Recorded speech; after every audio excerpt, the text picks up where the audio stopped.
All right, here with me today is Brewington Hardaway, FIDE Master Brewington Hardaway, one of the really sensational talents in New York City, and someone I've seen around. Very recently got his first IM norm as well. Congratulations!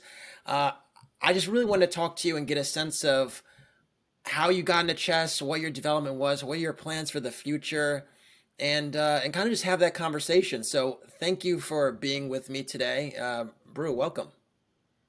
Thank you for having me. Basically, how I started chess was in kindergarten. I had a sister 2 years older than me, so she went to the chess club after school, and my parents didn't want to pick me up and then have to go back to get her, so they decided to let me do my homework in the chess room, but not really allow me to do the chess until I started looking at what they were doing, and I was very fascinated. So I asked my parents, and they asked the coach of the chess club, and they said, and the coach said that I could join them, and ever since I've been loving the game. How old were you when you which ultimately had that experience where you were trying to tag along and get that get in with what your sister was doing? I was 5. Okay, so it's always funny to me that there's in so many situations there like there's an older sibling that actually is playing or engaged in the game in some way, and then the younger sibling is like, "What's this about?" And then ultimately the younger sibling winds up kind of being the one that really takes off with it. How quickly did it become the case that you maybe eclipsed your sister, or was you stuck with it? Was your sister still playing? She's still playing, but not like actively. Hmm. So how why were you so attracted to the game? What were you curious about? Um, what made it something that captured your attention? Well, it was something that I didn't know the answer to, and it was something that seemed like there was many different that many different ways of looking at it, and there's many different things to learn. Like the still hasn't been solved by humans to this day, and it makes it so that you always have something to work for, something to work on to improve, which made me decide to start playing.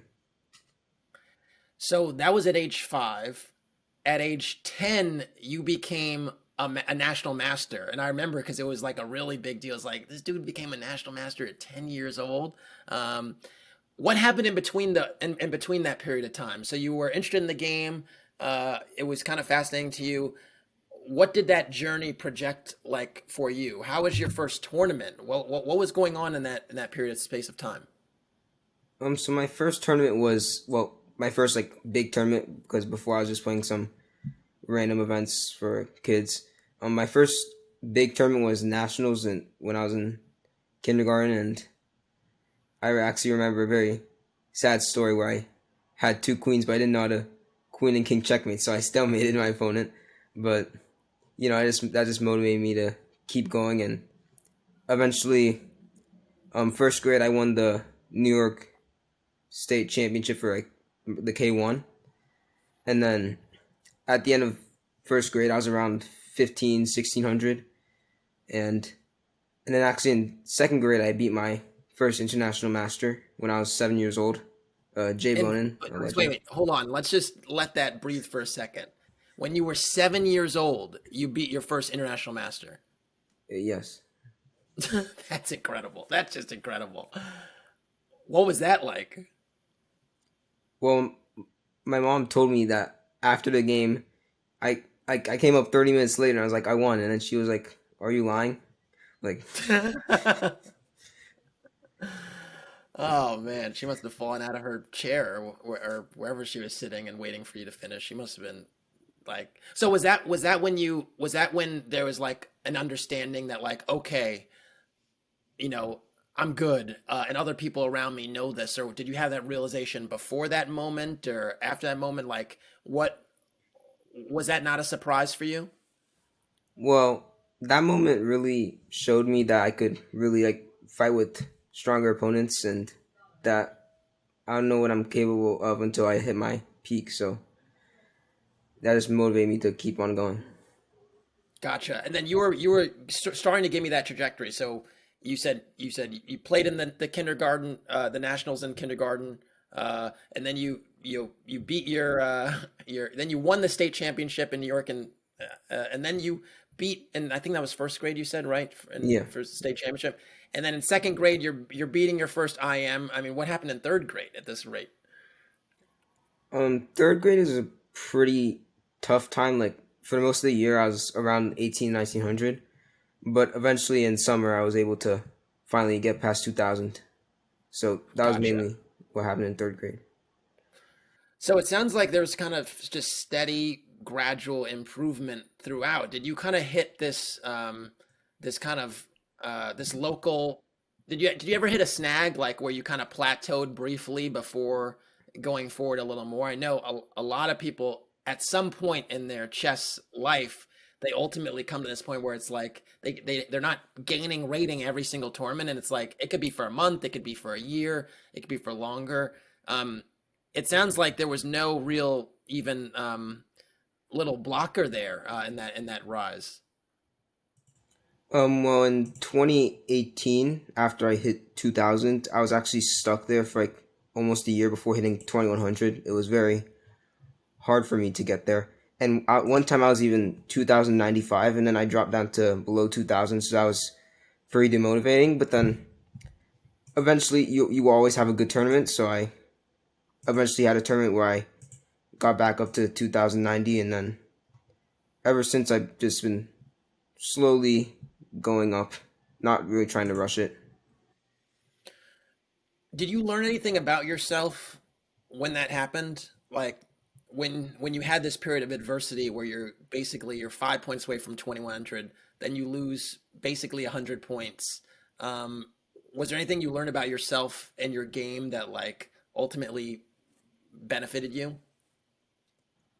Um, I learned that you have to study more to, keep improving because I didn't study that much at the time. So that was the first point I really realized that I had to study more. And also I realized that I had to move slower because I was moving very quickly and making easy blunders. Ah, so you weren't even people weren't even beating you like kind of in like a game where they outplay you. It's just kind of like, unfortunate moments here and there rather than like the entire course of a game. Gotcha. Gotcha. Gotcha. Um, so then you get to 2100, and I feel like we're just charting. We started at kindergarten, now you cross 2100, and I mean even since 2018, you've still made further strides. I definitely want to talk about the recent IM norm, but what happened along the way to that? Like what happened along that journey? Were you someone that got better during the pandemic, being inside, and during the worst of it, or did you find it harder or easier to get better and study and play online, or did you take another approach? During the pandemic, I actually did not study as much. I was like, at the time, I was very easily distracted by other things, so I didn't study as much, which I wish I used that time, but I learned that eventually that to really go as far as I want to, that I can't get distracted easily by things that aren't that important. So I didn't gain a lot of chess knowledge during the pandemic, but I certainly gained a lot of like I got a lot more mature with like my time management.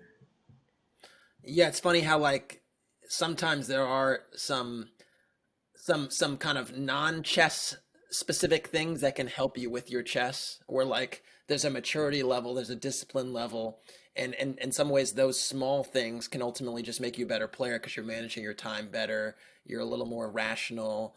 um, I always find that like that young players want to win so badly that sometimes they do things that like aren't necessarily like rational at times. Do you find yourself sometimes playing like too aggressively or too quickly or doing things where you're like you look back and you're like, why did I do that again? Like, because I always felt that when I was your age, where there's sometimes when I was like, man, how did I let this person beat me? Like, if I just played normal, it would have been fine.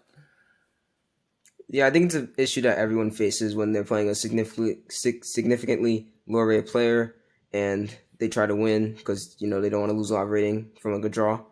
So I definitely faced that. Sometimes I did like overpress positions and end up losing, and sometimes I still do today, but I don't do it in as risky scenarios. Like sometimes when I was down a piece, I still try to win against someone lower rated, but nowadays, most times I'm more practical about my decisions.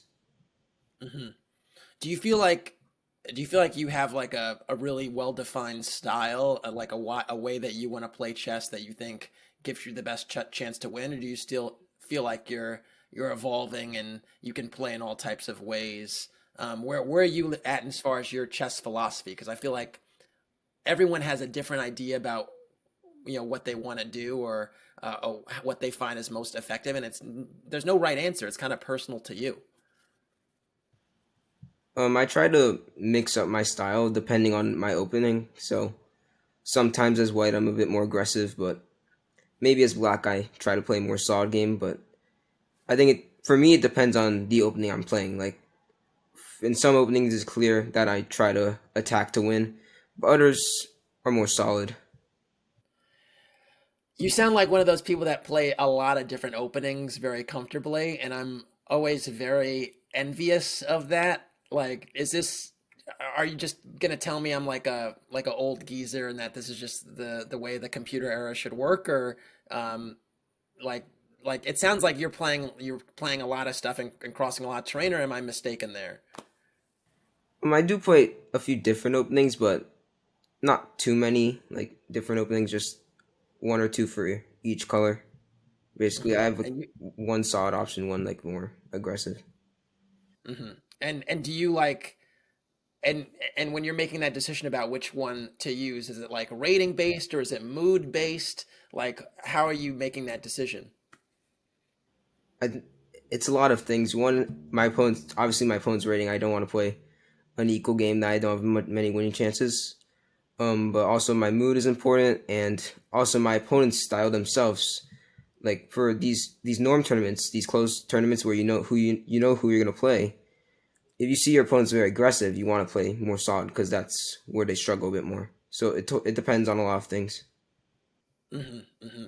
Yeah, no, it's definitely true that the styles can make the fights at times, and like someone that is not if you could take someone out of their comfort zone, it does make a huge difference. And I wish I really appreciated that when I was a bit younger, because I feel like it's very easy to be like, I play this way, and this is the only way I'm going to do it. And I always felt like there was some risk of changing your style to play against your opponent, because on some level, that might not be the thing that you're best at.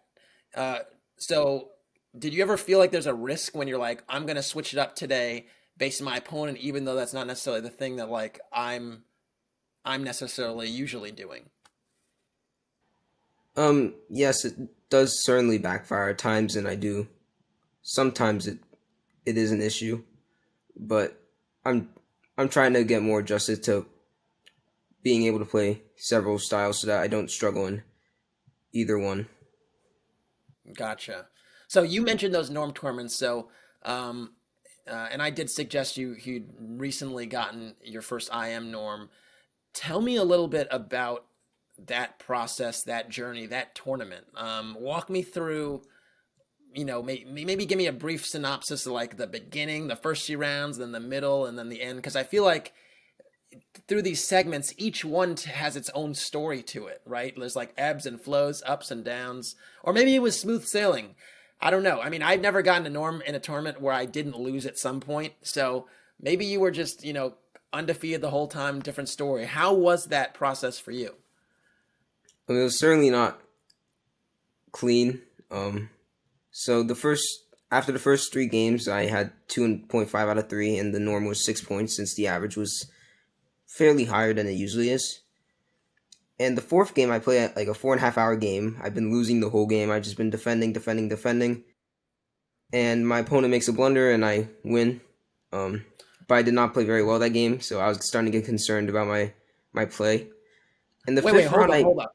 Let me stop for a second. So you said you had 2.5 out of 3. You lost your fourth game, or you were completely losing your fourth game or getting ground down, and then you won that game, and then you were like, "Ooh, I'm not playing well," and you got nervous about that.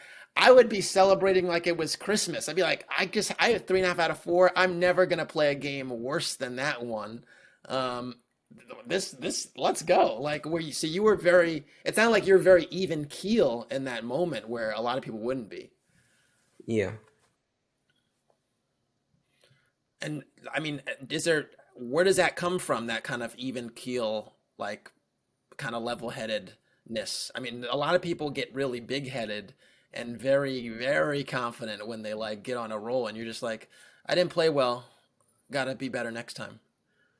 I mean, you can never relax. I mean, I do that so I don't relax. I keep the same amount of energy and concentration during the tournament. And to be honest,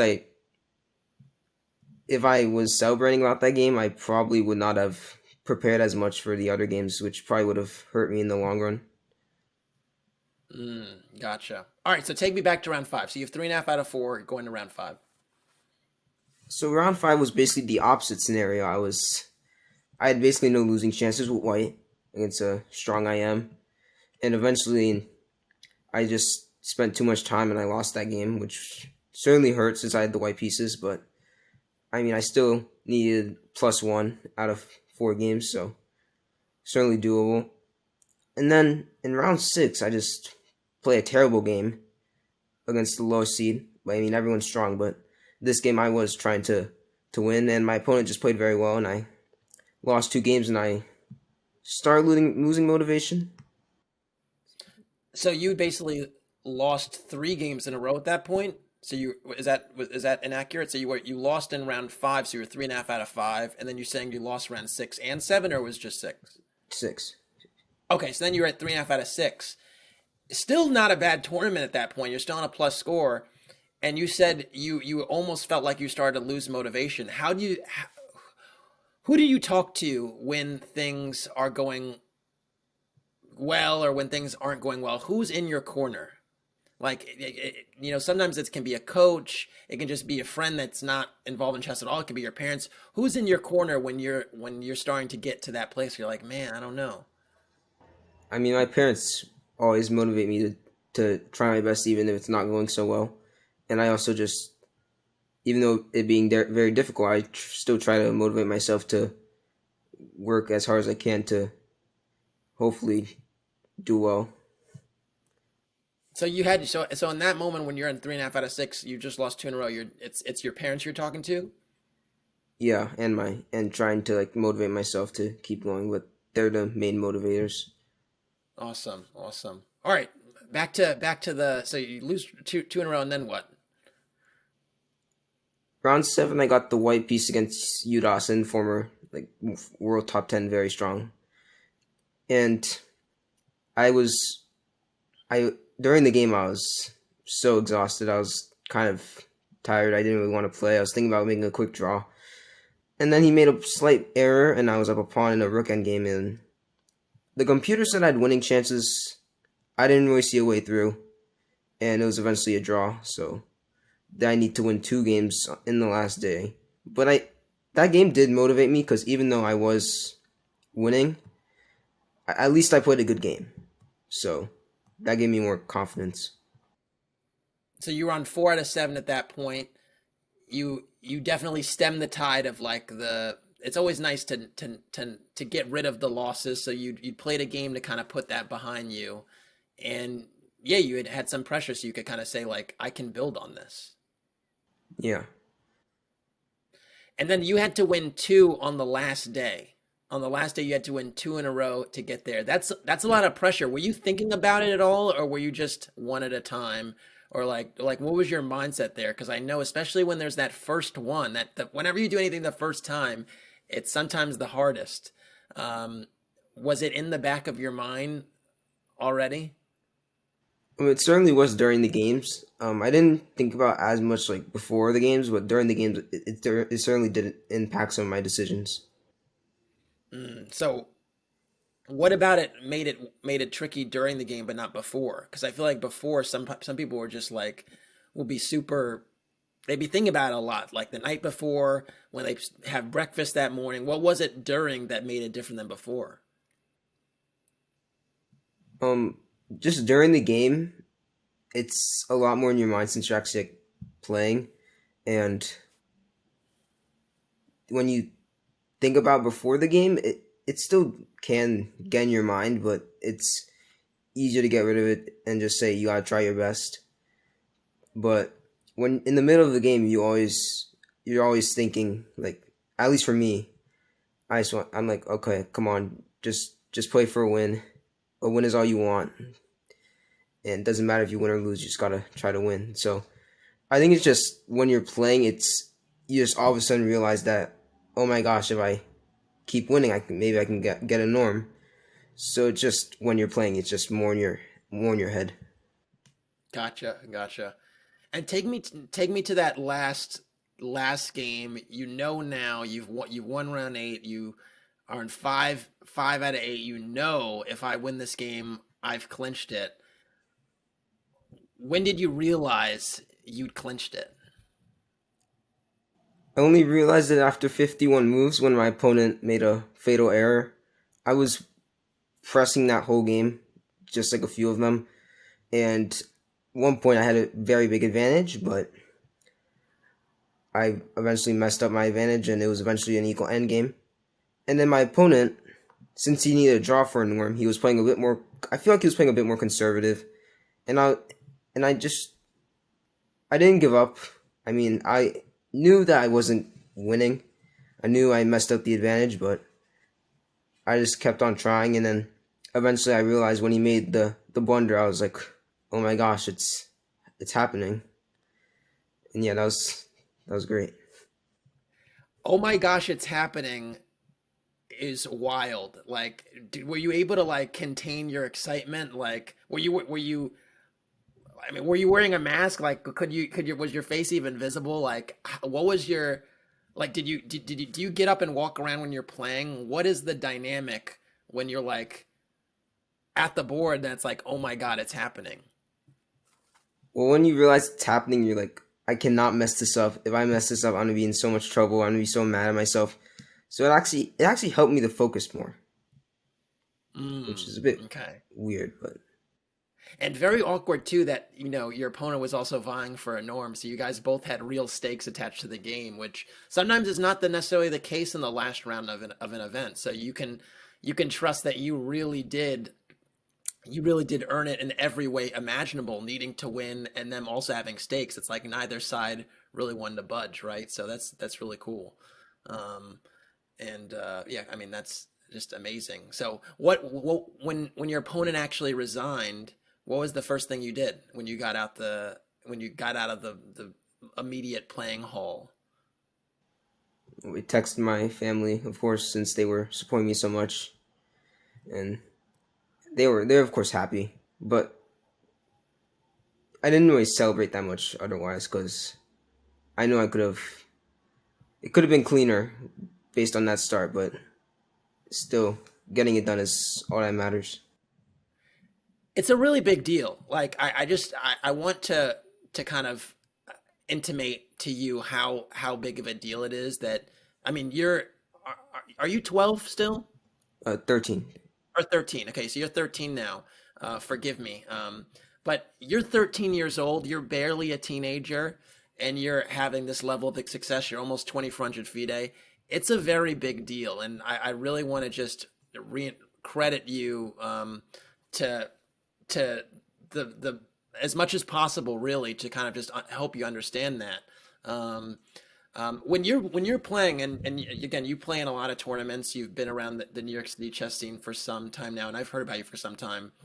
Um, do you realize that there are not a lot of is it something that you notice that there are not a lot of players that are enjoying the level of success that you are that look like you, or is that something that maybe doesn't really not something you notice or think about? I don't think about it during the games, but I certainly like do think about how like few African Americans there are at like the top level. So I try to do my best to motivate more people like us to give it a try and hopefully succeed.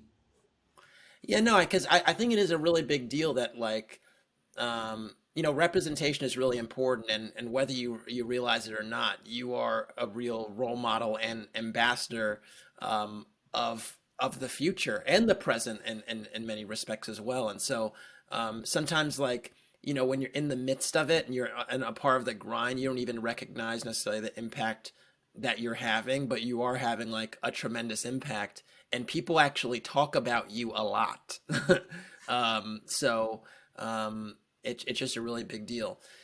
When as far as you sort of you're playing outside of the tournaments and your training and so on, what does that process even look like? Because I can tell you, as a little aside, when I was a kid, I got a lot of my. I feel like I always joke around that I'm a part of this last generation of players that played in the park.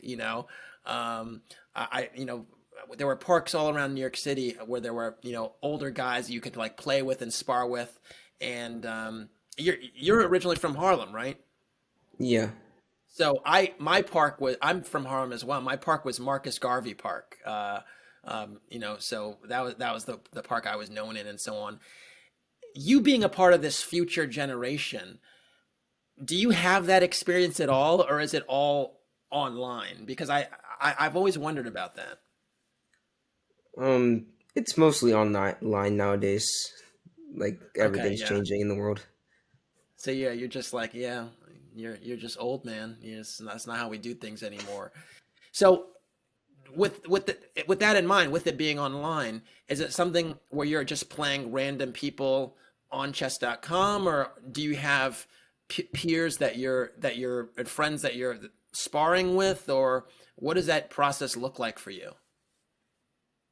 I do have friends that I do from time to time play some practice games against, but most times I really only play online when I'm bored. To be honest, like I don't Why really is that? use it as a tool because to be honest, I don't really enjoy playing online as much. I don't feel like I can stay on the computer as long as I can over the board. I think it's just hard to focus online than over the board. You were probably one of the first young people I've actually heard say that, because there's this like really addictive quality to playing game after game after game after game. And you're, if I understand you correctly, you're basically saying that that's not necessarily the case for you. So do you just enjoy over the board chess way more than online chess? Um, yes, that's probably yeah, that's correct. Yeah.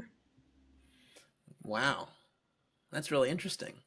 Um, and with that in mind, like if you haven't played a tournament for like, you know, I don't if there's like a large gap between tournaments that's like a month and a half or 2 months or 3 months even, how are you staying sharp? Is it something where you just the first game is kind of like a warm up and then you're just back, or are you able to stay sharp in other ways besides playing online?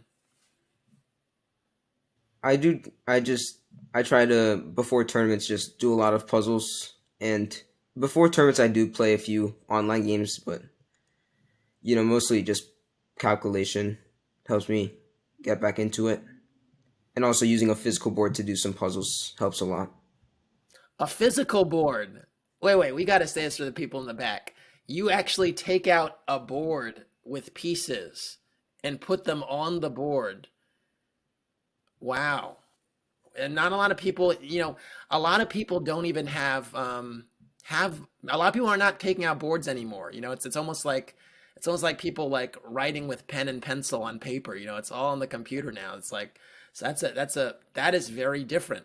Um, that's something that probably makes you different than like the vast majority of players actually that are only solving online and doing stuff online. Do you think there are any other things that you're maybe doing differently that have maybe given you a little bit of an advantage, if you can say so without giving anything too much away with respect to your process? Because I think you actually just taking piece out on a board is one of those unique things. Is there anything else you think you do differently? I don't think much else is different. Um, but just before tournaments, I just try to work as much as I can. Like I don't. I'd say I'd work more before a tournament, but still, like every day, I try to work as much as possible to produce the best performance. Gotcha. And now you're in eighth grade now. You're going to be in high school in the fall, I guess. Um, you don't you chess is something that you want to get better at and improve at, but you also have different responsibilities. As a New York City, ultimately nearly high school student. What are your goals? What are your plans for the next few years? If you could kind of script them out or plan it perfectly, what do you envision for yourself? Well, I just hope to improve every year, keep going up rating, and hopefully the goal is to get the GM title before high school's over. So I still have 4.5 years. So I think it's possible if I work hard. I also think it's very possible, and um, yeah, I mean that it seems very reasonable given just the gradual process you have made from point A to point B to point C. It sounds like you haven't even really experienced a serious kind of plateau yet beyond that period where you basically couldn't cross 2100 for a while, but it seems like you pretty much had that steady growth the whole time, right? Um, Besides that one plateau, I haven't really dropped a significant amount of ratings since one of my peaks, but I have been stuck at some ratings for sometimes like for like 9 months I was stuck at like 2200 FIDE, and then all of a sudden something came into me, and then you know The rest was history. yeah. Do you know when that does happen, do you realize what changes afterward? Like, or does it just happen all of a sudden, or is there kind of skills you can like pinpoint that were you said earlier that there was this playing too quickly at some point. Is it always a different sort of thing that you need to improve that helps you get to the next level, or is it the consistent thing? um when I'm stuck at a low for some time, I try to look at my games to see what's the weakest part of my game. And I think at that time it was my opening. So during the time I wasn't playing tournaments, I was just trying to study as many open as try to study my openings as much as possible so that I could really memorize them and understand the ideas more. So, and I think that worked pretty well. Gotcha, gotcha. When are you next playing? So when are you going to play next? When can we see you? Follow you online. When is your next tournament? It's February 22nd in the Marshall Chess Club, so actually here in New York, so we don't have to travel. Um, yeah, it's another I norm round robin, so hope to get my second norm there. All right. I'll certainly be tuned in. I'm really excited. It's always important to get to try and build on that momentum when it happens because it's like oh now I know how to do this. I'm gonna do it again. And I'm gonna do it again. So and you're very close to actually getting to 2400. So it can all happen very quickly and uh, I'm very excited. So thank you, Brew. Really, just an honor and a pleasure. And yeah, man, I'm gonna be rooting you on. Thank you.